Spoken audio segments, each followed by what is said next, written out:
Halo, salam sukses selalu. Pada video kali ini, saya akan menjelaskan mengenai ragam dan tahapan seleksi kerja.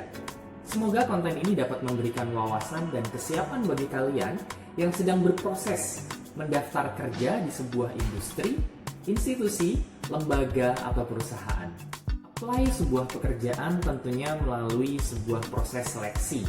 Meskipun industri, perusahaan, institusi, atau lembaga menerapkan sistem, tahapan, ragam, atau prosedur yang berbeda mengenai seleksi kerja, namun kalian tetap perlu tahu mengenai berbagai jenis seleksi kerja yang pada umumnya ada di Indonesia. Ragam seleksi kerja yang populer yang ada di Indonesia diantaranya: satu, seleksi administrasi; yang kedua, tes intelijensi dan atau psikotes; yang ketiga, wawancara atau interview; yang keempat, tes kompetensi atau keterampilan; dan yang kelima adalah seleksi masa uji coba. Saya mengenerate seleksi kerja tersebut menjadi 3 bagian. Yang pertama, tahap persiapan; yang kedua, tahap pelaksanaan; dan yang ketiga, tahap evaluasi. Pada tahap persiapan, kalian bisa lakukan itu dari sekarang, karena ini hanya tentang mengumpulkan atau membuat dokumen dan berkas yang diperlukan untuk melamar pekerjaan dan berguna untuk memenuhi persyaratan seleksi administrasi di sebuah perusahaan, institusi, lembaga, atau perusahaan yang Anda lamar. Dokumen itu sendiri saya bedakan menjadi 2, yaitu dokumen yang tersedia dan dokumen yang harus kalian buat. Dokumen yang tersedia diantaranya kartu tanda penduduk atau KTP, kartu keluarga atau KK, akta kelahiran, ijazah dan transkrip nilai. Selanjutnya, SIM, paspor, surat nikah, NPWP jika ada dan diperlukan. Dan yang terakhir, berbagai sertifikat kegiatan, pelatihan, atau penghargaan prestasi yang pernah Anda dapatkan. Susun berbagai sertifikat yang kalian miliki berdasarkan waktu pelaksanaan, prestasi, atau tingkat penyelenggaraan, misalnya skala internasional, nasional, regional, atau daerah, ataupun lokal. Mungkin tidak semua dokumen di atas diperlukan untuk melamar pekerjaan, tapi setidaknya Anda sudah mempersiapkan file dan berkas yang lengkap tentang diri Anda, sehingga Anda tinggal mengumpulkan saja persyaratan yang diminta di setiap perusahaan, industri, institusi, atau lembaga yang akan Anda lamar. Jangan ragu untuk menggandakan atau memfotokopi berbagai dokumen di atas dalam beberapa rangkap. Dan jika diperlukan, perhatikan persyaratan yang diminta perusahaan, industri, institusi, atau lembaga yang Anda lamar jika ada dokumen-dokumen tertentu yang perlu dilegalisir oleh pihak-pihak yang berwenang. Sementara, dokumen yang perlu Anda buat diantaranya: 1. SKCK atau Surat Keterangan Kelakuan Baik yang diterbitkan oleh kepolisian, yang diperuntukkan untuk melamar pekerjaan.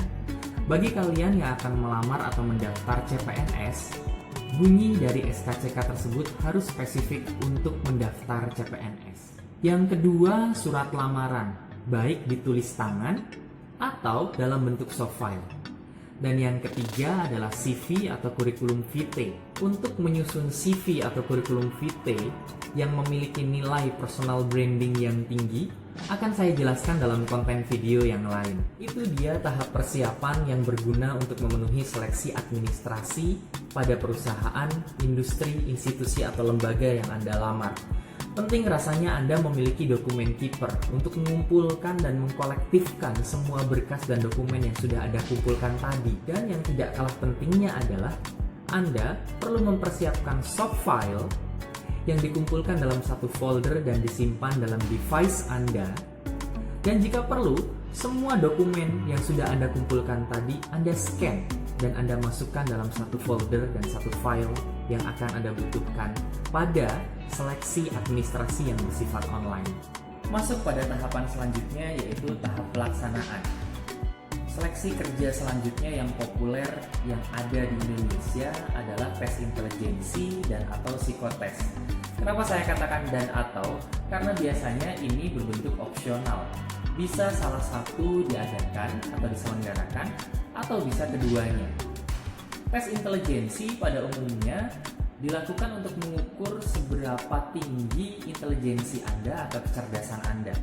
Instrumen yang paling populer untuk mengukur intelijensi Anda adalah TPA biasanya, atau tes potensi akademik. Sementara psikotes pada umumnya digunakan untuk mengukur atau menilai kepribadian Anda, atau untuk menentukan kecocokan antara kepribadian Anda dengan jabatan atau posisi yang sedang Anda lamar.